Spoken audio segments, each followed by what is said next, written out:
Screen पर जो आपको नजर आ रहे हैं उनका नाम है मोहम्मद यूनुस। तख्ता पलट के बाद बांग्लादेश की राजनीति में वो एक बड़ा चेहरा बनकर उभरे हैं।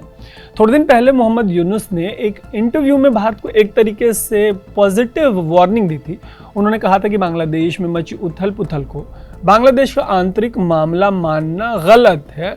वहाँ जो हो रहा है उससे बांग्लादेश के पड़ोसी देश बच नहीं पाएंगे। इंडियन एक्सप्रेस को उन्होंने ये इंटरव्यू 5 अगस्त को दिया था और उसी दिन बांग्लादेश की फौज ने तख्ता पलट दिया। पीएम शेख हसीना को इस्तीफा देकर भारत आना पड़ा और फौज के मुखिया वक़ारुज़्ज़मा ने देश की कमान अपने हाथों में ले ली।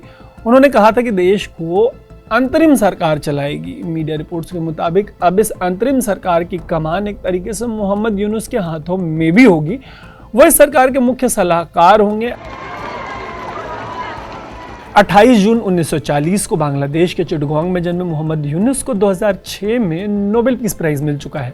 हालांकि शेख हसीना की सरकार के साथ उनके रिश्ते बहुत अच्छे नहीं रहे। उन्हें बांग्लादेश की इकॉनमी को फिक्स करने और इस देश को भयानक गरीबी से निकालने के लिए भी जाना आता है, लेकिन एक समय उन्होंने अपनी राजनीतिक पार्टी बनाने की बस सोच ली।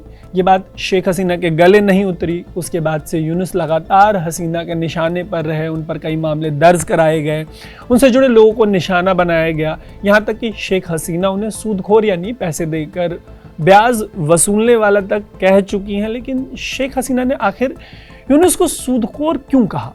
दरअसल यूनुस एक जाने माने अर्थशास्त्री हैं। पूरी दुनिया उन्हें माइक्रो फाइनेंस का एक्सपर्ट मानती है। यह भी माना जाता है कि उनकी इस एक्सपर्टीज़ की वजह से बांग्लादेश की एक बहुत बड़ी आबादी भयानक गरीबी से निकल पाई।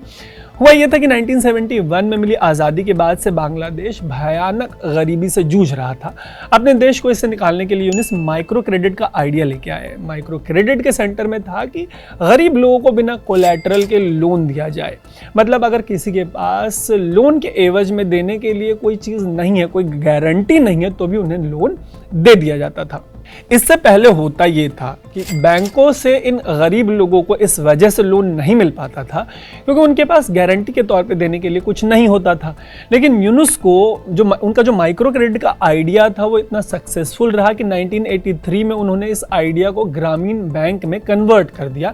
बांग्लादेश में ये आइडिया इतना सक्सेसफुल रहा कि धीरे धीरे ग्रामीण बैंक का ये आइडिया 100 से ज़्यादा देशों में फैल गया। ग्रामीण बैंक के ऐसे सक्सेस के बाद 2006 में गरीबों के उत्थान के लिए यूनुस को नोबेल पीस प्राइज मिला। उन्हें गरीबों के बैंकर के नाम से भी जाना जाने लगा। वैसे यूनुस की ये सफलता जो है उसके पीछे उनका एजुकेशनल क्वालिफिकेशन एक बड़ा फैक्टर था। अपने देश की आज़ादी से 2 साल पहले यानी 1969 में उन्होंने अमेरिका की एक यूनिवर्सिटी से इकोनॉमिक्स में पीएचडी की पढ़ाई पूरी की और उसके बाद उन्होंने पढ़ाना शुरू कर दिया।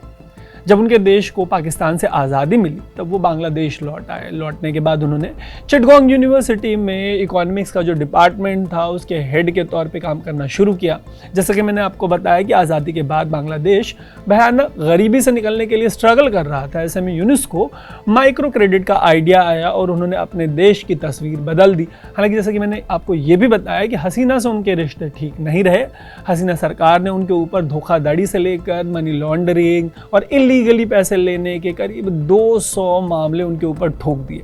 दरअसल हुआ यह था कि 2006 में नोबेल मिलने के बाद यूनुस अपनी पार्टी बनाने की सोचने लगे, जो कि मैंने आपको पहले बताया था। तब हसीना जेल में थी। उन्हें यूनुस का ये आइडिया पसंद नहीं आया। ऐसे में जब वो सत्ता में लौटी तो उन्होंने यूनुस पर मुकदमे ठोकने शुरू कर दिए, इसकी बारिश कर दी। अगर यूनुस के खिलाफ चलाए गए मामलों पर गौर करेंगे तो ऐसा लगेगा कि हसीना की सरकार उनके पीछे हाथ धोकर पड़ गई थी। हालांकि अब जब हसीना सत्ता से हाथ धो चुकी हैं और यूनुस सत्ता के करीब आने वाले हैं, लगभग आ चुके हैं, तो देखने वाली बात ये होगी कि फौज और यूनुस के जो कॉकटेल से बांग्लादेश चलने वाला है, भारत का ये इंपॉर्टेंट पड़ोसी देश, उसका इंडिया के टुवर्ड्स क्या रुख रहता है। जो भी होगा ऐसी ही स्टोरीज में आपको डिटेल में लगातार बताते रहेंगे। ऐसी ही स्टोरीज के लिए आप स्विच को फेसबुक, यूट्यूब और इंस्टाग्राम पे फॉलो और सब्सक्राइब जरूर कर लीजिएगा। देखते रहिएगा स्विच। मेरा नाम है तरुण।